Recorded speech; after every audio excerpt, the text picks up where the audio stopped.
Oke, Assalamualaikum warahmatullahi wabarakatuh. Alhamdulillah pada kesempatan kali ini kita bisa berjumpa kembali di channel Facebooknya SDT Unsri. Bapak Ibu semua yang berkesempatan untuk menonton, ya, kita kali ini akan uh, bedah buku. Kita akan bedah buku. Kita cek ini suaranya nih. Ya. Alhamdulillah, semoga sehat selalu Bapak Ibu semua.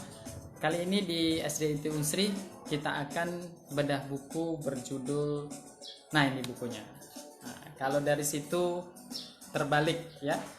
Saya bacakan judulnya Talents Observation, mengobservasi bakat, yang ditulis oleh Bapak Andri Fajria, dan buku ini menjadi salah satu panduan di SDT Unsri bagi para gurunya untuk mengobservasi bakat para siswa. Nah, di buku ini dijelaskan ya, ini dipakai di Sekolah Alam Tangerang ya, bagaimana para guru diberikan skill, tools tentang membaca bakat anak. Di buku ini diberikan 5 tahapan untuk mengobservasi bakat. Jadi sebelum ke situ, Bapak Ibu semua, Sekolah SDT Unsri akan fokus kepada akhlak dan fokus kepada bakat.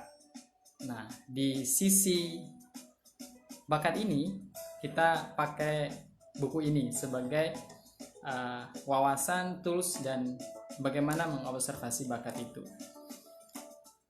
Berasal dari nasihat ya yang disampaikan oleh Imam Ibnul Qayyim Al-Jauziyah di dalam bukunya Tufatul Maudud. Beliau mengatakan, "Wahai orang tua, seharusnya engkau bisa melihat potensi kepada anak didikmu. Karena jika engkau itu tidak mampu melihat potensinya apa, maka ia tidak bisa mengembangkan bakatnya apa." Nah, salah satu buku ini menjelaskan tentang bagaimana mengobservasi bakat. Ada 5 tahapan. Nah, yang pertama tahapannya itu di sini disebutkan mengenal tentang bakat. Nah, ini konsep teoritis. Jadi sebelum kita mengobservasi bakat anak, kita harus tahu ilmu tentang bakat. Ibaratnya seperti dokter. Dokter itu mampu mendiagnosis pasiennya penyakit apa, dia harus belajar tentang ilmu tentang penyakit, obatnya apa, dan tindakannya harus dilakukan apa. Nah, untuk membaca bakat anak, ini yang pertama kali adalah mengenal bakat itu apa. Nah, beberapa pertemuan yang lalu kita sudah membahas secara singkat bahwa bakat itu sudah diberikan sejak lahir, bawaan lahir. Kul ya'malu ala syakilatih. Katakanlah wahai Muhammad bahwa seseorang itu akan bekerja sesuai dengan syakilah. Imam Al-Qurtubi mengatakan syakilatih itu jablatih, pembawaan, sifat pembawaan. Jadi sifat orang tertentu itu akan beraktivitas tertentu dan perannya itu akan tertentu pula.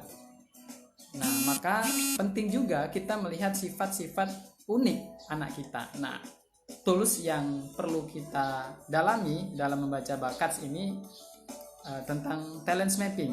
Jadi ini pengembangan yang dilakukan oleh Abah Rahma yang dikembangkan dari penemuan riset Donald Clifton selama 30 tahun tentang bakat, yang menyimpulkan bahwa perusahaan-perusahaan besar itu bisa mampu berkembang sangat pesat karena mereka mampu mengumpulkan orang-orang terbaik sesuai bakatnya dan mereka menjaga produktivitasnya. Nah, dan itu dikembangkan di dalam talent mapping. Maka akan dikenalkan 30 tema bakat. Pertama, tahapan pertama sebelum kita mengobservasi bakat anak, kita mengenal konsep tentang bakat. Yang kedua, menumbuhkan bakat. Nah, bagaimana secara sederhana kita itu melihat bakat anak kita apa, kemudian karir ke depannya itu apa. Dalam tahap kedua menumbuhkan itu tidak ada cara instan. Tidak ada kemudian tes ini kemudian ketemu bakat anak sebelum melakukan namanya 3B. Jadi untuk menumbuhkan bakat anak itu ada rumusnya 3B. B pertama adalah banyak beraktivitas. Jadi anak di usia 7 sampai 10 tahun ya, itu silahkan anak itu diberikan eksplorasi tentang berbagai aktivitas, dikenalkan berbagai macam profesi, peran-peran kehidupan yang ada di sekelilingnya. Kalau dia suka mengajar, mengembangkan orang, maka kenalkan pada profesi guru ya. Kalau dia suka kepada otak-atik barang, berarti kepada teknisi, operator. Kalau dia suruh intinya beragam aktivitas itu banyak aktivitas. Jangan hanya satu aktivitas. Akademik saja, teori saja. Itu akan memberikan tidak beragam. Mereka tidak mengalami pengalaman dalam hidupnya dengan berbagai aktivitas. Sehingga efeknya apa? Ketika nanti penjurusan mau ngambil apa, fokus di bidang apa, perannya apa, bingung. Karena apa? Tidak ada pengalaman aktivitas yang banyak. Bahkan dalam satu buku, orang yang kemudian banyak beraktivitas, itu di dalam otak itu ada satu lapisan, namanya mielin. Jika itu sering dilatih, maka dia akan menebal, dan itulah yang kemudian akan menjadi keberminatannya di karir di masa depannya. Jadi banyak aktivitas, berulang-ulang, dan ketemu orang. Jadi tidak semua orang, tidak semua anak itu suka bertemu dengan banyak orang. Karena secara sederhana ada anak yang ekstrovert, yang suka keluar, bercakap, ya. Ada anak yang memang sukanya di rumah, membaca, berpikir, dan itu memang keunikan setiap anak. Nah, yang kemudian yang kedua tadi, pertama adalah mengenal bakat, kedua menumbuhkan dengan cara 3B, dan yang ketiga adalah membaca. Nah, membaca ini adalah kemampuan orang tua atau guru untuk membaca keunikan setiap anak. Jadi walaupun anak itu kembar, dididik dalam keluarga yang sama, lingkungan yang sama, kurikulumnya sama, pasti keberminatannya berbeda. Karena anak itu edisinya terbatas, limited edition, spesial ya. Jadi kalau ada 10 miliar manusia, maka setiap anak itu berbeda-beda. Maka kemampuan kita membaca bakat anak itu menjadi penting di langkah yang ketiga. Yang kemudian yang keempat, memahami. Nah, setelah membaca kita analisis, ini bakatnya apa sih yang ia suka, kemudian melakukannya sampai lupa waktu ya. Kemudian dia ketagihan dan hasilnya baik. Nah, itu adalah bagaimana kita menganalisis dari bacaan aktivitas anak. Dan yang terakhir adalah mengembangkan. Nah, harus kita kembangkan. Jadi untuk mengembangkan, menguji bakat anak ini benar di profesi A atau B, itu dengan diuji. Ujinya dengan apa? Dengan magang.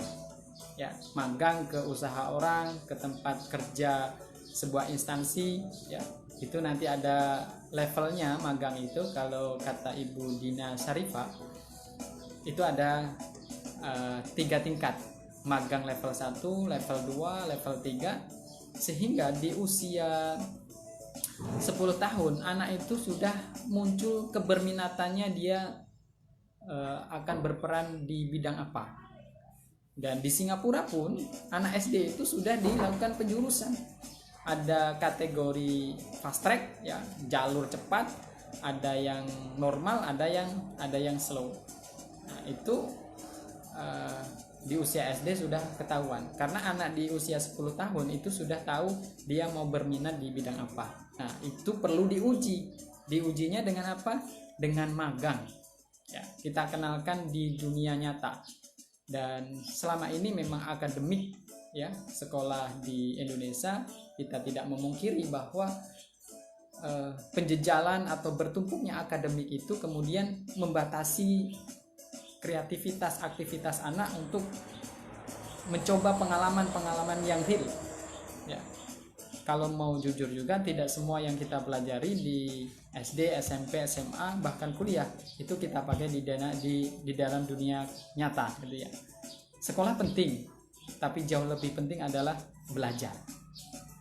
Baik, itu Bapak Ibu semua ya, ini bisa dibeli di marketplace ya sebagai panduan. Tetapi kalau mau belajar bisa ke SDIT Unsri, atau paling mudahnya sekolahkan anaknya di SDIT Unsri. Terima kasih. Wassalamualaikum warahmatullahi wabarakatuh.